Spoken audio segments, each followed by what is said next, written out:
Prends le contrôle, Seigneur. Prends le contrôle, oh mon Dieu. Seigneur, tu es le bienvenu. Prends le contrôle de ces moments, oh Dieu.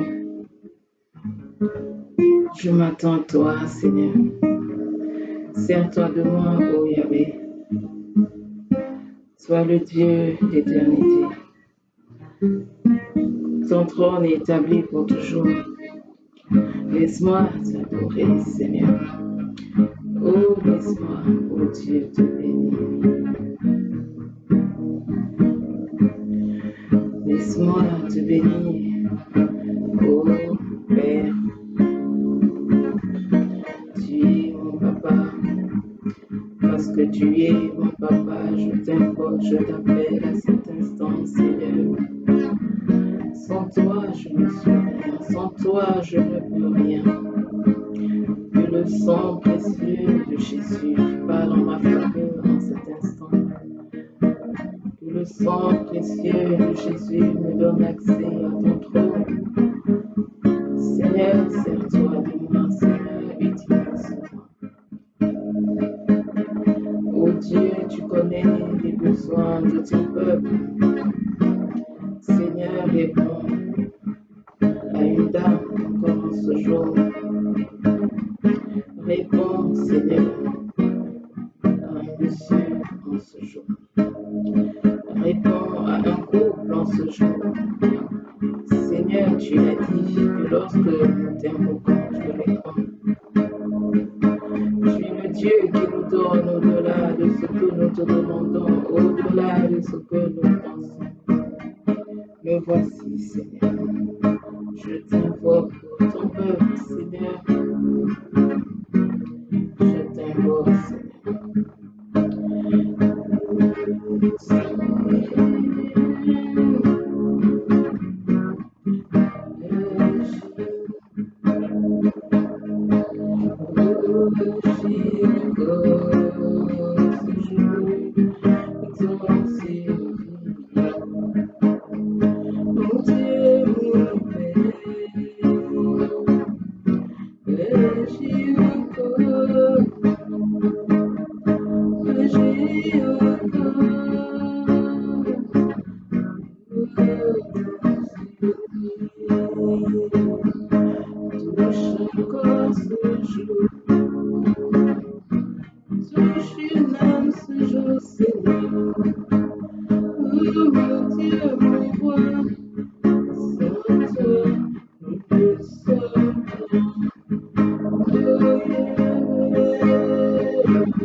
déverse nos larmes devant toi.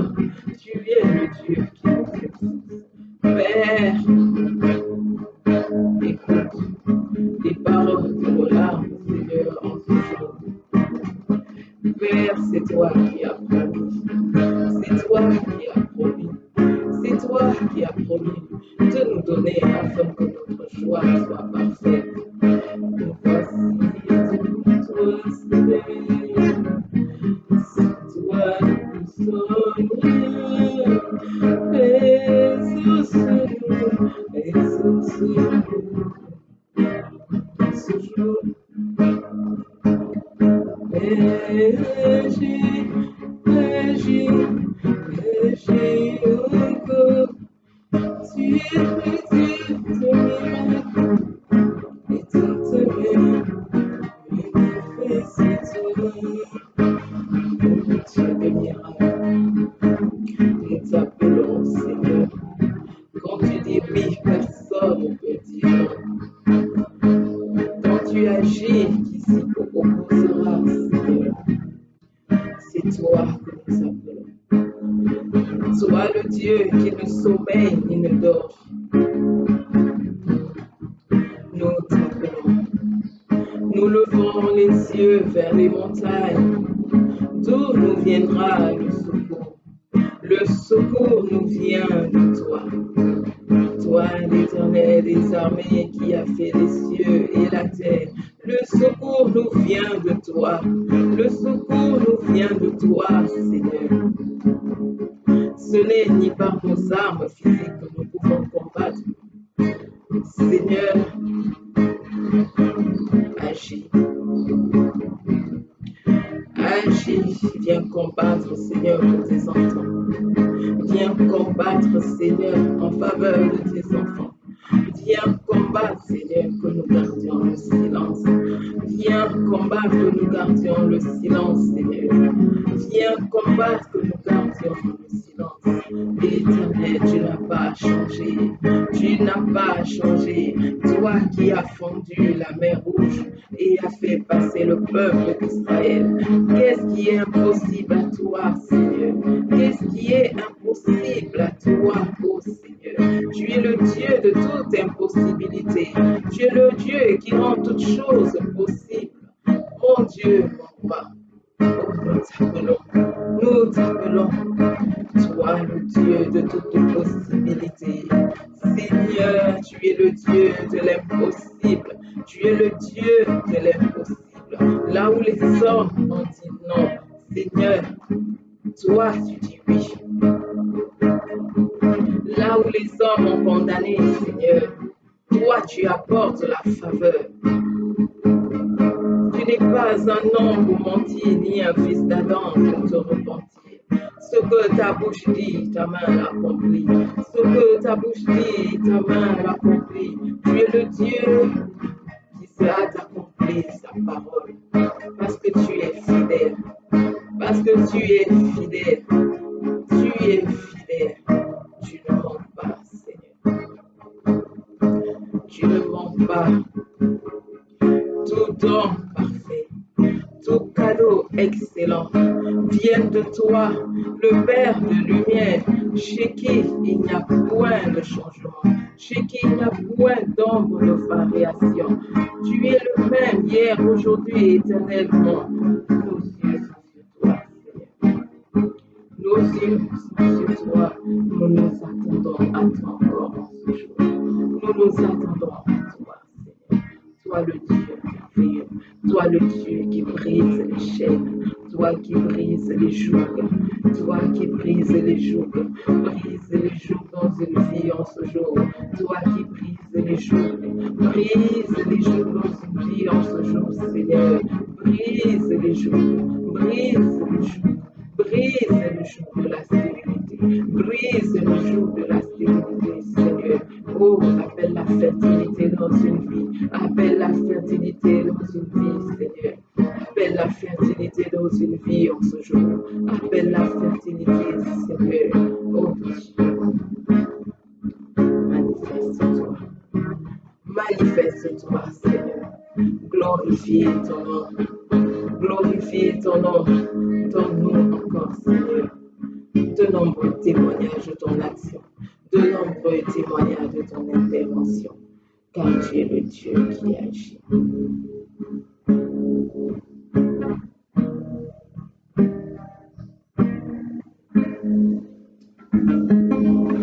Alléluia.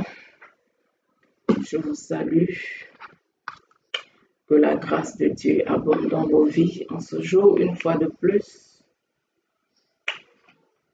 Le Seigneur est merveilleux. Lui qui me permet de pouvoir continuer mon témoignage en ce jour. Le Seigneur est bon. Tenez ferme. Je poursuis donc mon deuxième témoignage.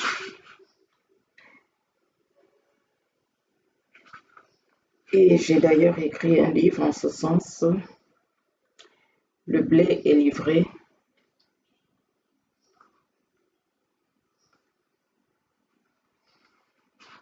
Et j'aimerais lire un peu ce que j'ai écrit en introduction. Je veux d'abord m'adresser à ces femmes mariées, ô combien nombreuses qui ne peuvent concevoir. 1. Ne baissez jamais les bras. 2. Ne vous découragez jamais. 3. Tenez ferme. 4. Croyez jusqu'au bout. 5. Ôtez vos yeux de ceux qui se moquent de vous. 6. Fermez vos oreilles aux paroles méprisantes, aux railleries, aux médisances. 7. Ôtez de vos pensées tout ce que les médecins vous ont dit de négatif. 8. Ôtez vos yeux de votre corps flétri et de votre âge avancé. 9. Séchez vos larmes. 10. Demeurez dans la prière jusqu'à l'exaucement, quel que soit le temps que ça prendra. 11. Restez focalisés sur le Seigneur Jésus, qui vous révélera les obstacles. 12. Demeurez fermement dans la parole de Dieu. 13. Dieu n'est jamais en retard et il n'oublie jamais personne. Je répète le 13. Dieu n'est jamais en retard et il n'oublie jamais personne. Le blé est livré. Vous l'avez sur Amazon. Tout le monde peut le commander sur Amazon pour ceux qui sont intéressés. C'est celle. Dieu fait toutes choses belles en son temps. Il n'est jamais en retard. Je vous disais la dernière fois qu'après avoir eu mon premier miracle, j'ai dû attendre 9 autres années pour avoir le deuxième miracle. 9 ans. Et je pense que je m'étais arrêtée au passage où le Seigneur m'a répondu, il m'a exaucé. Et il m'a dit, ma fille, c'est moi qui te donne cet enfant. Ils feront tout pour l'enlever, mais ils n'y parviendront pas. Ils feront tout. Ils n'y parviendront pas. Ils, c'est qui? Si ça ne peut être mes ennemis qui ne voulaient pas du fruit des entrailles dans ma vie, si ce n'est mes ennemis qui avaient déjà proclamé que je terminerai sans enfant. Je terminerai ma vie sans voir le fruit de mes entrailles, sans voir cette bénédiction de Dieu. Voilà pourquoi j'ai dit en introduction, vous devez vous attacher au Seigneur. Crois jusqu'au bout. Tant que vous n'avez pas vu l'exaucement, n'abandonnez pas, ne lâchez pas prise, ne lâchez pas. Allez devant le Seigneur comme Jacob. Seigneur, je ne te laisserai pas tant que tu ne me bénisses. Oui, Seigneur, tant que tu ne me bénisses, je suis derrière toi. Quand on sait que c'est une question de vie ou de mort pour certains, dans certaines régions, on sait que quand on n'a pas d'enfant, c'est la croix et la bannière. On a tout le monde sur le dos. La famille, la belle famille, les amis, bref, tout le monde. Pour certains, c'est le mari même qui harcèle dans la maison. Mais vous devez vous confier en l'Éternel. Vous devez regarder à lui et à lui seul. Considérez que ce combat vous concerne et vous concerne seul. Si vous attendez d'avoir le support forcément de votre mari ou le support d'une sœur ou le support d'un frère de chair ou une sœur, un frère de sang, vous allez toujours ou parfois être déçu. Ce combat est le vôtre. Donc vous devez vous tenir devant le Seigneur comme si vous étiez seul. Même si c'est une bénédiction qui vient dans un couple, vous êtes deux, c'est vrai.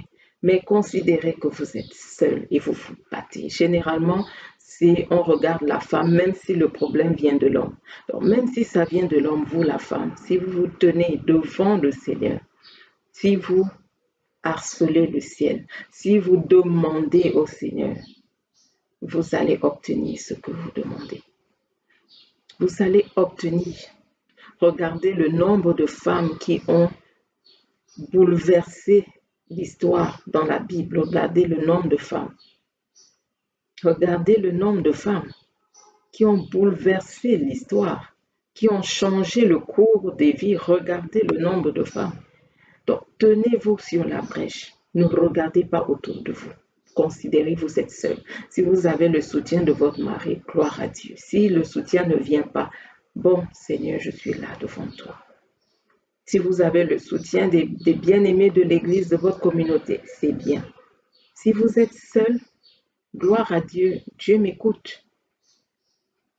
Considérez que vous avez une relation personnelle avec votre Dieu.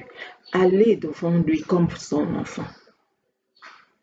Vous lui parlez et vous l'écoutez. Et j'ai dit déjà, une prière efficace à faire, c'est que Dieu vous révèle les obstacles, que Dieu vous révèle quelles sont les oppositions, parce que c'est une bénédiction que Dieu a donnée pour tous les couples.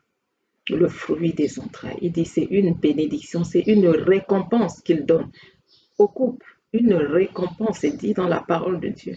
Donc demandez, Seigneur, quels sont les obstacles? Pourquoi je ne parviens pas à obtenir cette bénédiction? Pourquoi les portes ne s'ouvrent pas pour moi? Qu'est-ce qui a été dit? Qu'est-ce qui a pu être fait? C'est à quel niveau? Est-ce que ça me concerne? Est-ce que ça concerne mon mari? C'est à quel niveau, Seigneur? Ouvre mes yeux, montre-moi, révèle-moi. Le Seigneur sera là pour vous ouvrir les yeux. Le Seigneur sera là pour vous montrer les choses cachées, les choses que vous ne connaissez pas. Parce que sans révélation, vous ne pouvez pas combattre efficacement. Ce n'est pas possible. Vous allez battre les poings dans l'air. Dans l'air. Il faut avoir la révélation de Dieu. Quand on a la révélation, on sait maintenant cibler ses prières. On sait comment on peut canaliser ses prières. On sait comment on peut orienter sa prière parce qu'on a la révélation. Quelqu'un qui est attaqué par la sorcellerie comme moi je l'étais ne va pas prier comme quelqu'un qui peut-être a juste un problème naturel, physique. Oui, je suis peut-être né avec une malformation. Ce ne sont pas les mêmes enjeux. Donc, vous devez demander à Dieu la révélation. Qu'est-ce qui se passe, Seigneur? C'est à quel niveau? Comment je dois orienter mes prières? Révèle-moi les choses cachées, les choses que je ne connais pas. Dieu est le Dieu de la révélation. C'est lui qui dit, les choses cachées sont à lui, à lui. Mais les révélées sont à nous et à nos enfants à perpétuité. Les choses révélées sont à nous. Dieu se plaît à nous révéler les choses. Si vous lui posez la question, il va vous révéler pour vous montrer comment orienter la prière, comment vous devez prier pour avoir du succès. Il vous montrera.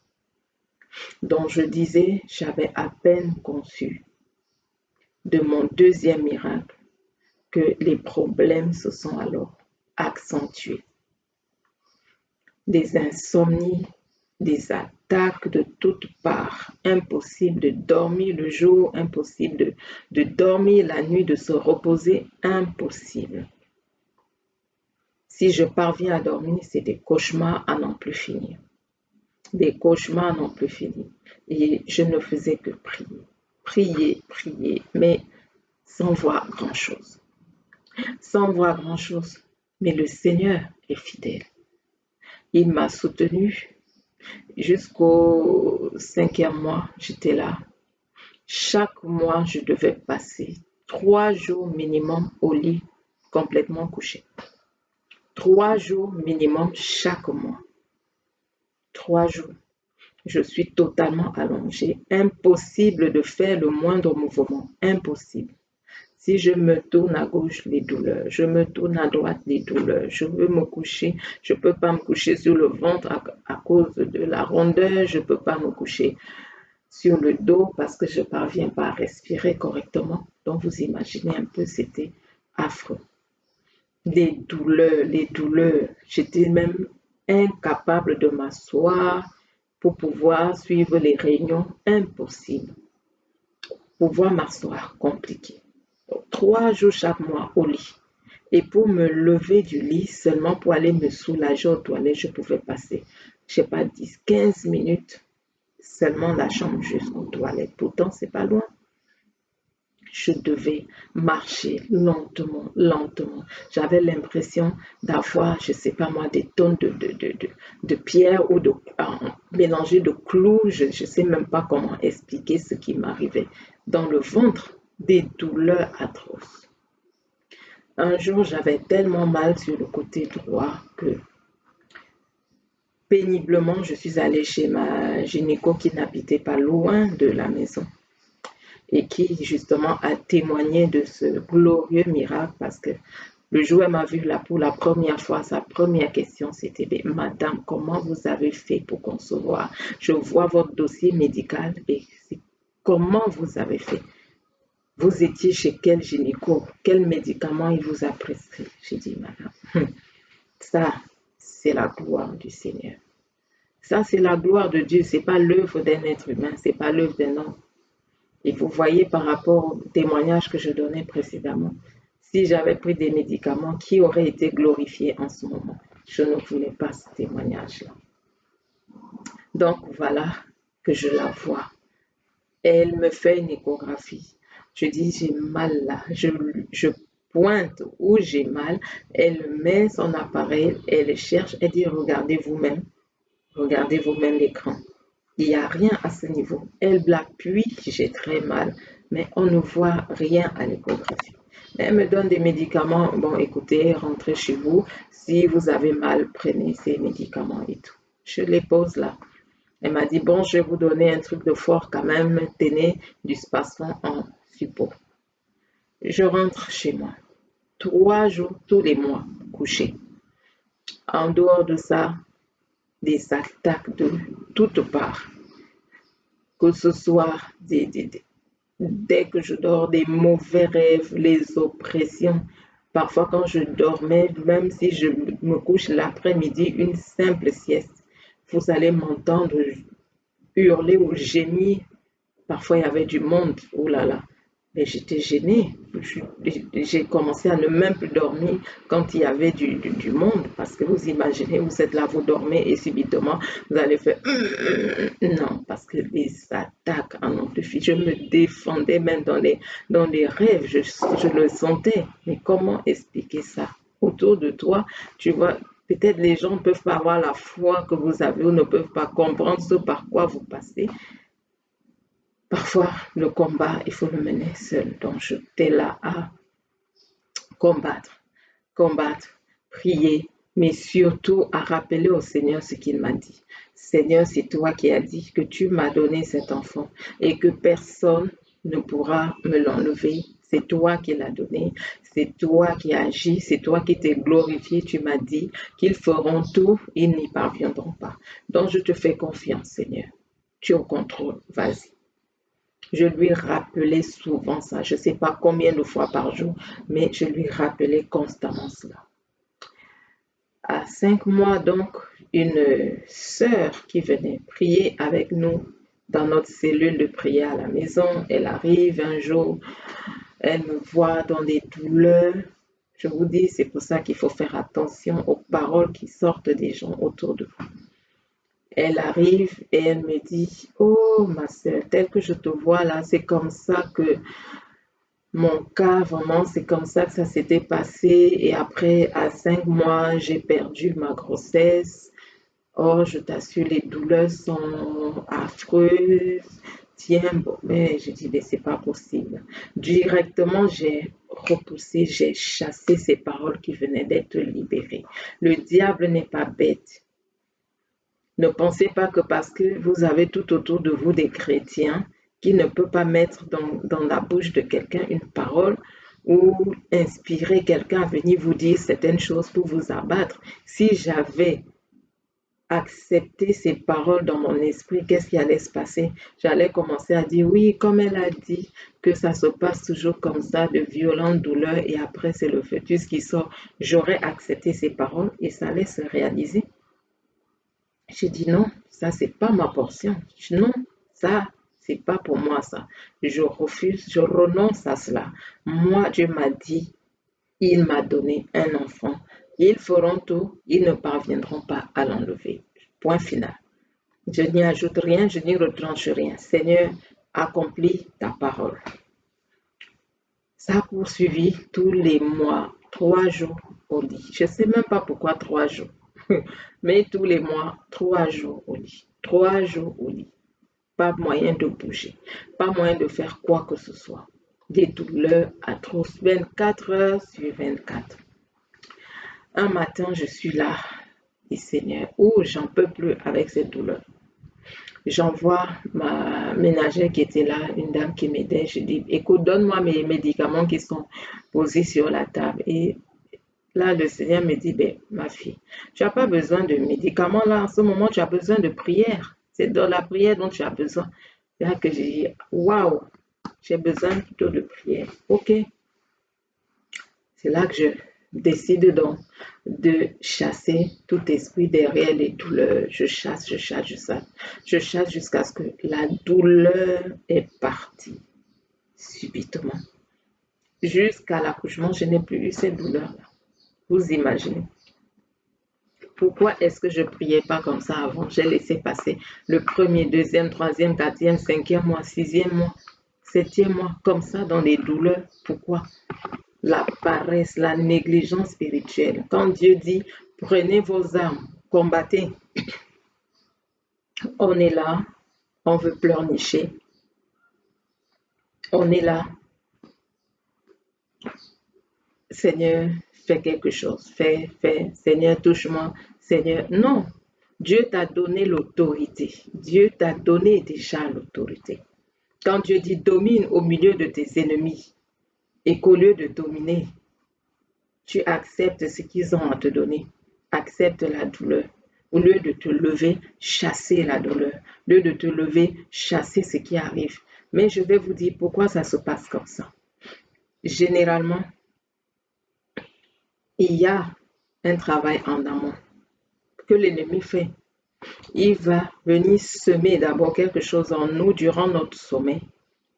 Dès qu'il a semé, planté, ça va être peut-être la faiblesse spirituelle. Quand vous mangez dans les rêves, c'est quoi? On vous enlève déjà votre tonus spirituel. Avec l'envoûtement, on vous enlève cet esprit de bâton, cet esprit de guerrier. Et quand vous vous réveillez le matin, vous n'avez même pas à l'esprit que vous pouvez chasser un démon. Vous n'avez même pas à l'esprit que ça, c'est un ennemi que vous pouvez vaincre. Vous n'avez même pas à l'esprit que Dieu vous a déjà donné autorité. Il vous a déjà même donné la victoire sur ces forces des ténèbres. Vous n'y pensez même pas parce qu'on vous a déjà travaillé dans la nuit. L'envoûtement, on vous a donné à manger, ça peut-être l'envoûtement sexuel, c'était peut-être l'envoûtement par des choses bues, parfois c'est des choses qu'on vous donne à manger, des cuillères comme ça rapidement. C'est pour faire quoi? C'est pour vous ôter déjà tout ce que vous avez là comme état d'esprit spirituel qui peut vous permettre de pouvoir combattre, de pouvoir faire quoi que ce soit. Ensuite, l'esprit de fausse couche va se manifester ou alors l'esprit de douleur se manifeste et qu'est-ce qui se passe? Vous êtes incapable de dire démon, lâche mon corps parce que vous avez déjà été cuisiné, vous avez été déjà envoûté spirituellement. Vous êtes sans défense. Vous êtes comme quelqu'un qui avance sans savoir où il va, sans orientation. Vous n'avez même pas envie de lire la parole de Dieu. Vous n'avez pas envie de prier parce qu'on vous a retiré toutes ces choses pendant votre sommeil. C'est pas pour rien que j'ai donné ce titre à mon livre, Le blé est livré.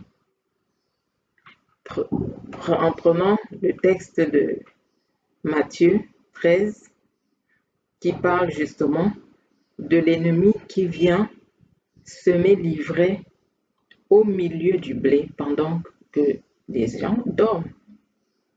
L'ennemi qui travaille la nuit, il aime travailler la nuit. C'est dans Matthieu 13. Mais pendant que les gens dormaient, son ennemi vint, sema de l'ivraie au milieu du blé et s'en alla. Et le blé va pousser avec l'ivraie.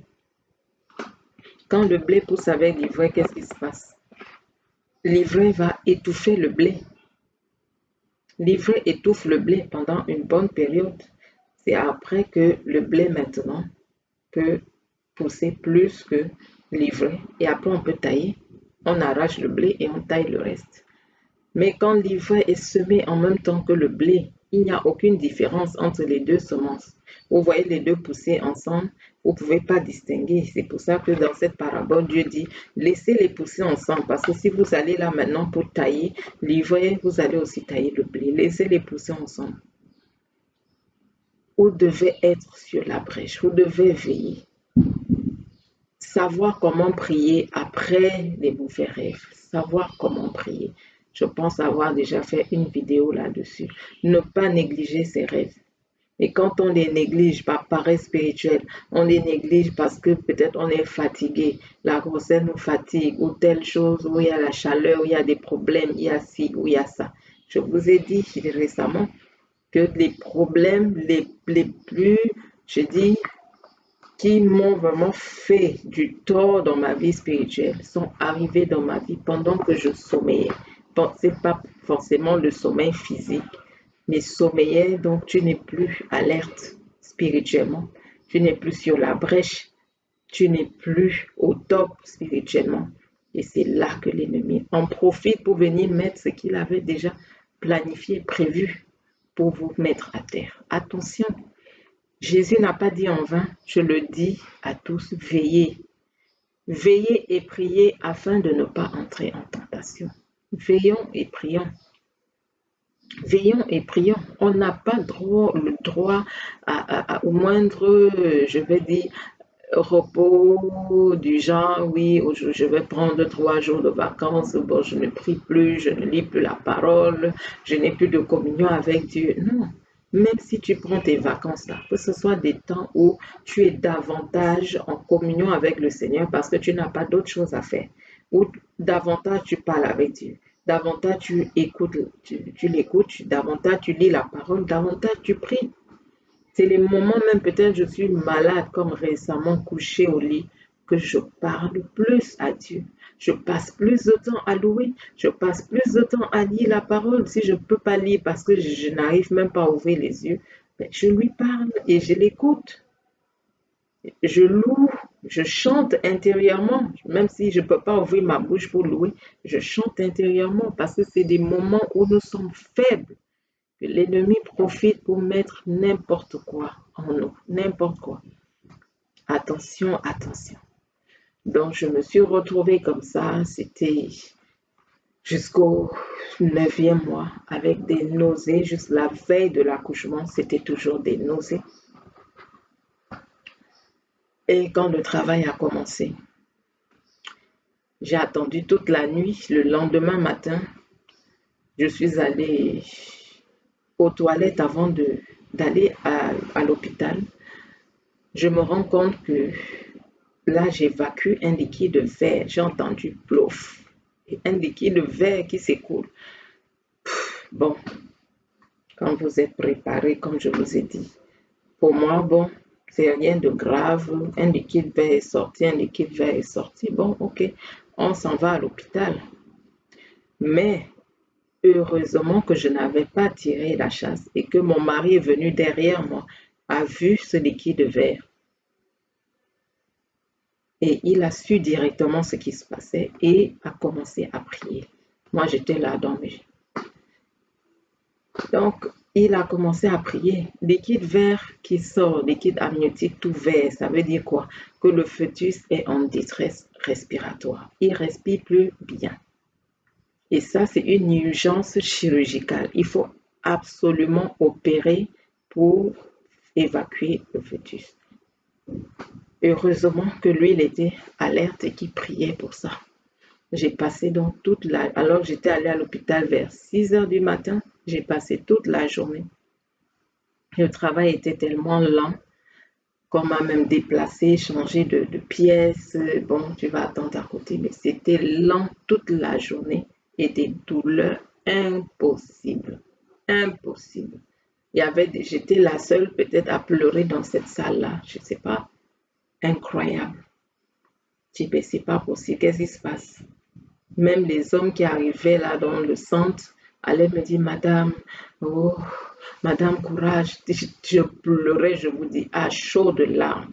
Alors que mon premier fils est né, pas la moindre douleur. Je dormais même.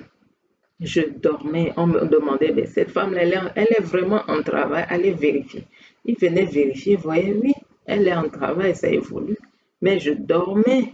Je dormais. Mais le deuxième, oh là là, les larmes que j'ai versées à l'hôpital, finalement, je n'en pouvais plus.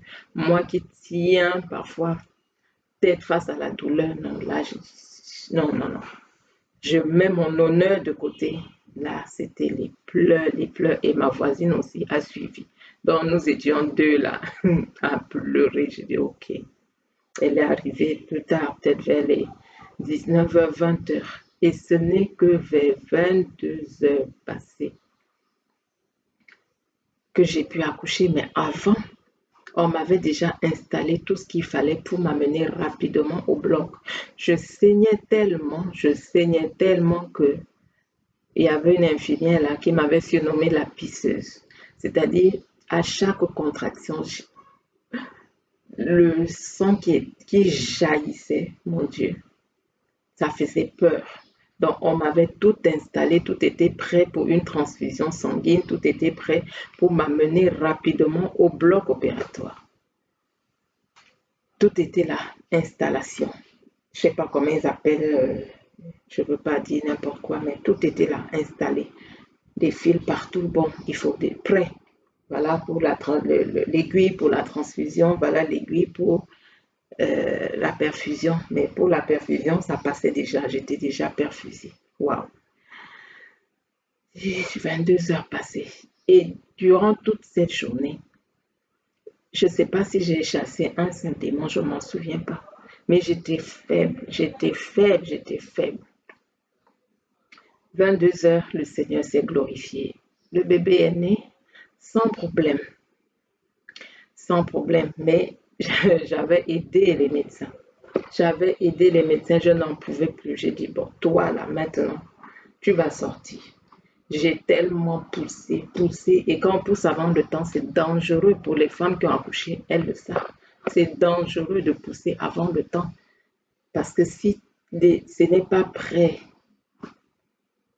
l'enfant va sortir, la boîte crânienne est encore très faible, la boîte crânienne peut s'ouvrir parce que le crâne va toucher le col, l'utérus, qu'est-ce qui peut se passer?